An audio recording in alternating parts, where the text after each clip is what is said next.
एक और भी गुजारिश की थी, उस पर भी आप लोगों ने ध्यान नहीं दिया। कोई भी हमारा जलसा जुलूस सम्मेलन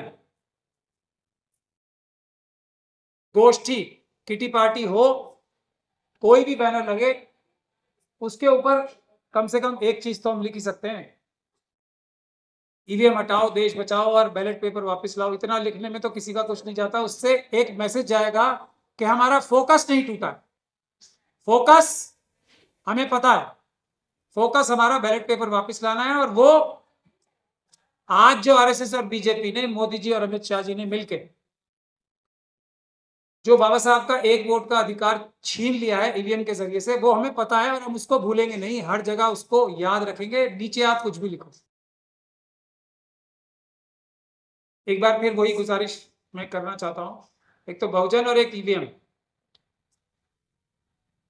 अपनी तरफ से रिपोर्ट भी मैं हर जहां भी जिस भी सभा में जाता हूं अपनी भी रिपोर्ट, और जो आप सब लोगों को जो यहाँ पे आके गला साफ करता है हमारी तरह, उसका रिपोर्ट कार्ड भी आपको पूछना चाहिए। आप लोग पूछते नहीं हो, ये सब आपकी गलती है। मैं अपना रिपोर्ट कार्ड आके, अपने संगठन का रिपोर्ट कार्ड आके हर बार देता हूं। जिस भी गोष्ठी में जाता हूं अपना पिछला रिपोर्ट कार्ड देता हूं। अभी 2 दिन पहले हाथरस का केस आप सब लोगों को याद होगा, जिसमें उस बच्ची की लाश को जलाया गया था। और उसके बाद ये जो अभी यूपी के चीफ मिनिस्टर हैं योगी साहब, उन्होंने जब, क्योंकि उस समय तो गरम गरम होता है तो आंदोलन इतना बड़ा होता है कि बड़े से बड़े लोग जो अपने आप को बड़ा बन के दिखाते हैं वो डर जाते हैं।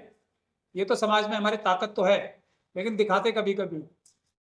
तो उस समय तो योगी जी ने हाथ जोड़ के वीडियो कॉन्फ्रेंस भी की थी उस परिवार से और वादा किया था कि नौकरी, घर और कंपनसेशन हम सब देंगे। बहुत पैसा खर्च करने का वादा किया था उनसे।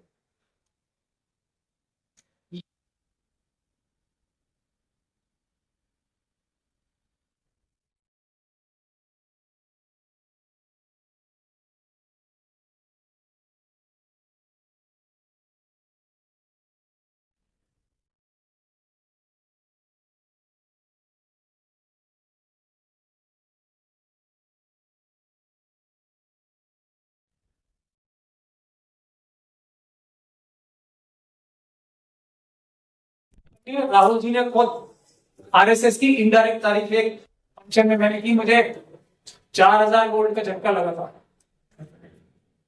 कि जी उनके ये वोटर्स होते हैं कावेरे, लोहार, सुनार, और जो दुकानदार होते हैं वो उनके वोटर्स थे। वो कभी वोटर्स नहीं थे। आज भी ये कहा जा रहा है कौन यादव ने इसे वोट दे दिया, उसको वोट अभी उससे पहले वक्ता में कहा था। ईवीएम के बारे में नहीं बोल रहा कि वोट कोई किसी को भी दे, ईवीएम से वोट वहीं जाएगा। हम आपस में एक दूसरे को गर्मा गर्म बातें करते रहे। तो वो हाथरस वाले केस में कोई 50-60 लाख या 1 करोड़ का खर्चा हुआ था उस। और 2000 जब मैं वो केस हारने के बाद मेरे पास आया था तो हमने अब से 3 साल पहले ये आदेश करा लिया था कि गाजियाबाद या नोएडा में उसको, उस परिवार को एक घर भी दिया जाएगा और उसके अलावा एक परिवार को नौकरी भी दी जाएगी। हालांकि वो बहुत कम है, लेकिन फिर भी इसको हमने आदेश पारित करा लिया।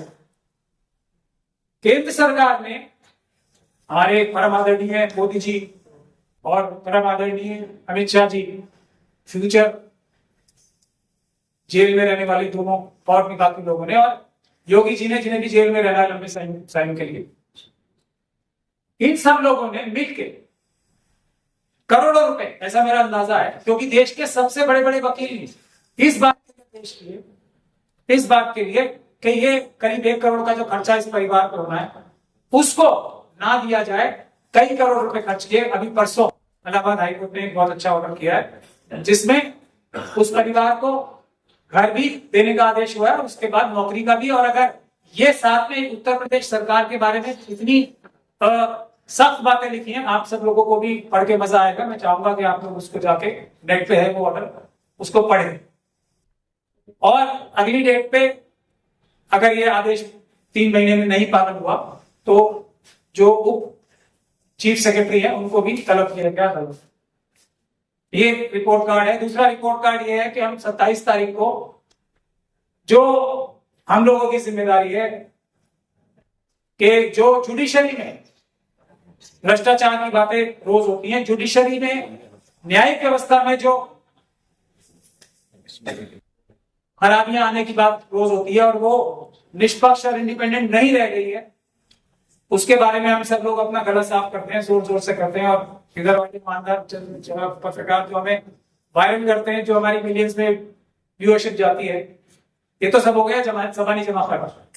27 तारीख को हमने सुप्रीम कोर्ट ऑफ इंडिया, जो उच्चतम न्यायालय है, जहां हमारे परम आदरणीय मुख्य न्यायाधीश भारत के चीफ जस्टिस ऑफ इंडिया बैठते हैं, वहां पे हमने एक मार्च रखा था पटियाला हाउस से, लेकिन अचानक 27 तारीख को छुट्टी घोषित कर दी गई। मुस्कुराने की जरूरत नहीं, लेकिन कोई बात नहीं, उसको हमने 3 तारीख को पोस्टपोन कर दिया है।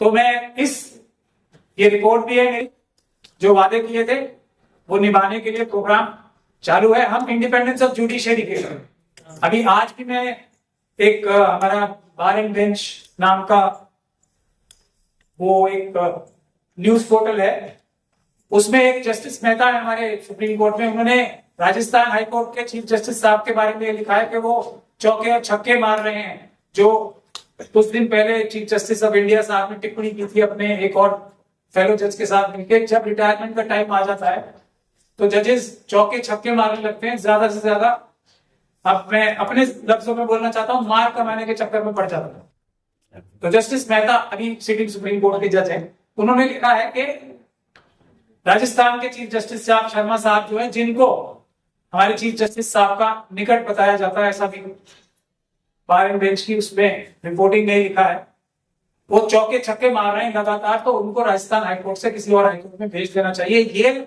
स्थिति है। चीफ जस्टिस संवैधानिक पोस्ट पे बैठे हुए राजस्थान जैसे इंपॉर्टेंट, और एक के बारे में बताया जा रहा है, तो आप समझ सकते हो कि चौके छक्के कौन मार रहा होगा। और अगर चीफ जस्टिस ऑफ इंडिया की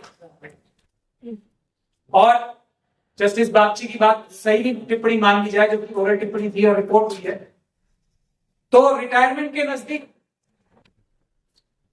तो चौके छक्के मारे जाते हैं, लेकिन सिंगल और डबल और 3 रन तो लिए जाते ही हैं रेगुलर तौर पे। यही क्रिकेट में मैंने देखा।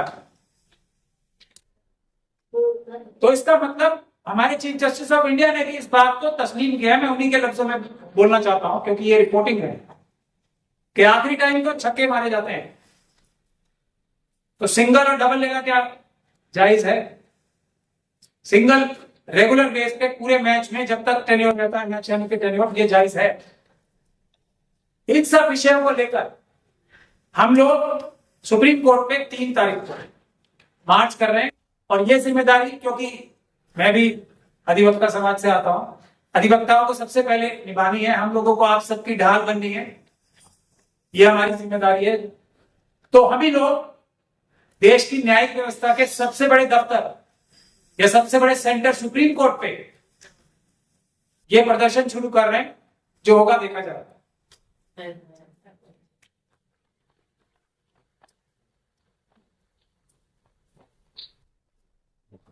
ये कितना महत्वपूर्ण कार्य है जुडिशियल सिस्टम को ठीक करना, लेकिन इसमें भी हमने अपना जो बैनर बनाया है वो सबसे ऊपर ब्रिंग बैक बैलेट ही रखा है। और इसीलिए मैं सबसे गुजारिश कर रहा हूं कि ब्रिंग बैक बैलेट अगर हो गया तो ये सरकार, आरएसएस और बीजेपी की जड़ और बुनियाद से हिल नहीं जाएगी, बल्कि उखड़ जाएगी। यूपी, गुजरात, सिर्फ आंदोलन मजबूत होने से 240 सीटें आई थी ईवीएम का, वो तो हमारे साथ क्या हुआ आप सब लोगों ने देखा ही। कितनी बड़ी साजिश का हम लोग और हमारे जो मुट्ठी भर साथी थे शिकार हुए, उसका अंजाम ईवीएम का आंदोलन कुछ 2 साल पोस्टपोन हुआ। तो जम्मू कश्मीर से हमने शुरू कर दिया है वो आंदोलन। अब अगले महीने से यूपी, गुजरात, पंजाब और उत्तराखंड और गोवा में ये आंदोलन होगा, और उसकी भी शुरुआत आने वाली 3 तारीख को 4 नंबर गेट पटियाला हाउस से 4 बजे सुप्रीम कोर्ट की तरफ मार्च होगा 3 तारीख यानी के अगला थर्सडे, ये इससे अगला। मैं सभी आप लोगों से गुजारिश कर रहा हूं, जितने वकील, इसमें सिर्फ वकील ही आ सकते हैं। हम लोग चाहते हैं कि जो पैलेट गन, जो AK-47, जो पानी, जो गंदा पानी होता है, जो AK-47, जो टैंक और जो मिसाइल दागने हैं, पहले वकीलों पे दाग लें। हम अपनी जनता के सामने खड़े रहना चाहते हैं, देश की बाकी जनता के सामने वकील कैसे खड़े रहेंगे, जो जिसको करना है आ जाए।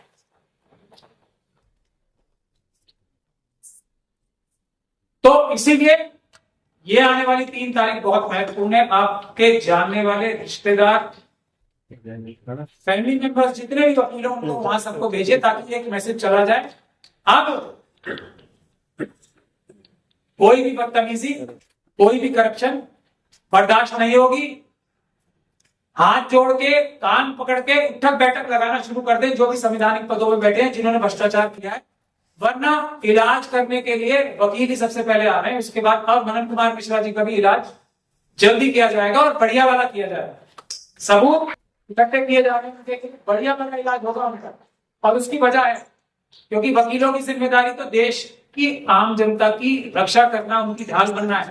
अगर हम लोग और हमारे जो सबसे बड़े पद पे बैठे हुए व्यक्ति अगर ये गतिविधियों में लिप्त रहेंगे तो हम लोगों के ऊपर धिक्कार है। हम लोग पहले अपना घर ठीक करके आपको एग्जाम्पल सेट करके दिखाएंगे कि ये हमारे सबसे बड़े पद पे बैठे हुए व्यक्ति थे, इन्हें हमने जेल में घसीट के बंद कराया, तो बाकी लोग समझ जाए मेरे को क्या। तो बस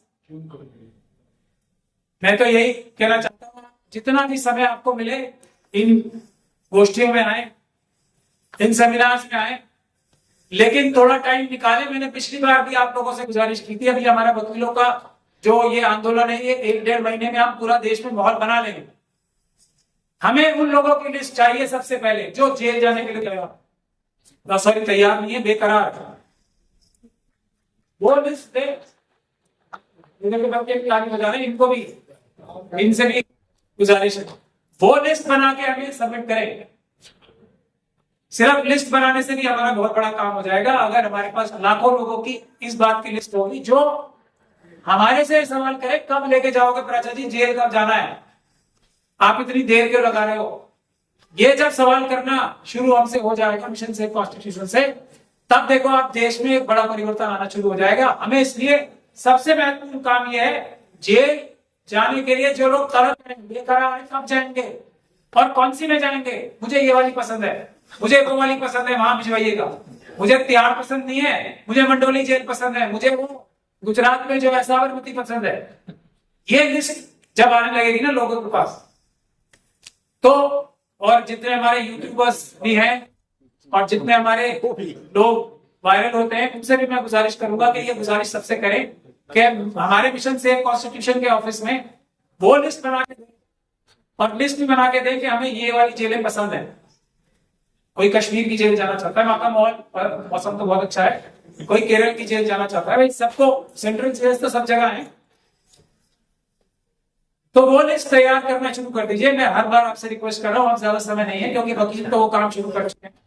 तो हम चाहेंगे कि आप भी हमारा साथ दें, ईवीएम हटवाएं, बैलेट पेपर वापस लाएं, मोदी जी, अमित शाह जी, योगी जी और इन जैसे सभी को जेल भिजवाएं। चक्की पीसने का किसी ने, वकील साहब ने सवाल किया था, अच्छा कि चक्की पीसने का तो प्रोविजन ही नहीं है। ऐसी बात नहीं है, मैं ट्रायल कोर्ट लॉयर हूं, सुप्रीम कोर्ट का लॉयर नहीं।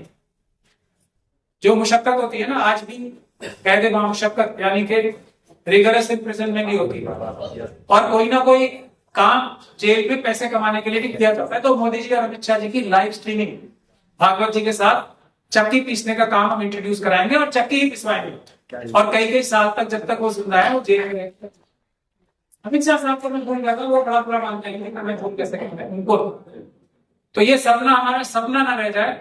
आप सब लोग पहले जाके जेल में वो जगह तो दिखाओ जहां पे इन सब लोगों ने चक्की पीसनी है। तो जेल जाने वाले लोगों की लिस्ट वो कृपया बनानी शुरू करें और हमारे ऑफिस में। बहुत बहुत शुक्रिया, आपने मुझे आज भी मौका दिया। ये जो विषय है, इस पर मैं 2 शब्द बोली हूँ। इसमें सबसे बड़ी धोखाधड़ी ये है कि ये लिस्ट बनने के बाद भी कुछ नहीं होगा। शेड्यूल कास्ट शेड्यूल ट्राइब की तो लिस्ट बनी हुई है ना, उसका कुछ हो गया। आज तक 15% शेड्यूल कास्ट कम्युनिटी को कभी रिजर्वेशन मिला किसी भी स्थान पे, तो मुझे उसकी तलाश है, मुझे प्लीज बता दें एक्सरसाइज करके। या 7.5% शेड्यूल ट्राइब्स को कहीं की रिजर्वेशन मिला किसी भी जगह किसी भी साल, तो मुझे बहुत बेकरारी से ये तलाश है उसकी। एक भी बार किसी जगह भी पूरा रिजर्वेशन किसी भी कम्युनिटी को नहीं मिला। आप जनसंख्या जनगणना कराते रहिए, आंदोलन करिए, सरकार बनाइए, फिर खुद देंगे रिजर्वेशन। हम करेंगे 10% रिजर्वेशन, हम लोग करेंगे 10% से ज्यादा आंख उठा के नहीं देखने देंगे किसी भी चीज पे, बाकी सब छीन लेंगे। वो रिजर्वेशन है असली। बाकी सब छीन के अडानी अंबानी सुब्रू जैसे लोगों से तकसीम बंटवारा कर दिया जाएगा। सोशलिज्म का असली मसला वो है रिजर्वेशन।